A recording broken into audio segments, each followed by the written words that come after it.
High কমিশনে ঢুকে জাতির পিতার ছবি নিয়ে অপমান করেছে। এত সাহস কোথা থেকে পায় আমি জিজ্ঞাসা করি।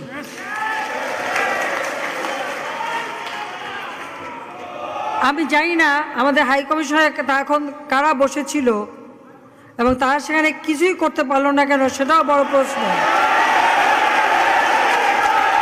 আর আমি আমার প্রবাসী যারা বাঙালি, না আমার প্রবাসী বাঙালিদেরও আমি বলবো যে যারা এই ঘটনাগুলি ঘটিয়েছে তারা চলাফেরা করে না, তাদের দেখেন না। যে হাত দিয়ে জাতির পিতার ওই ছবি নিয়ে তারা ভেঙেছে, তাদের যা উপযুক্ত করা উচিত সেটা করতে হবে। কারণ জাতির পিতার নাম মুছে ফেলার চেষ্টা করা হয়েছিল, তো তারিখ যেহেতু দূরের কথা, ওর বাপ তো চেষ্টা করেছিল এই নাম মুছতে, ওর বাপও চেষ্টা করেছে, মাও চেষ্টা করেছে। তারা কি পেয়েছে নাম মুছতে? পারে নাই। ইতিহাস কখনো কেউ চাপা দিতে পারে না। আর জাতির পিতা তার 7 মার্চে ভাষণে বলে গেছে যে বাঙালিকে কেউ দাবায় রাখতে পারবে না, পারে নাই দাবায় রাখতে। তা আজকে এত বড় দুঃসাহস হয়ে যায়।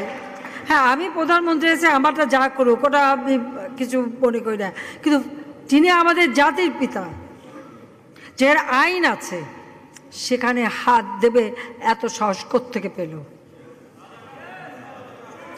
তারেক যে ভুলে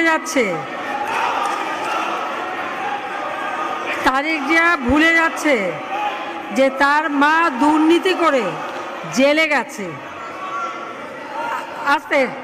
আজকে তার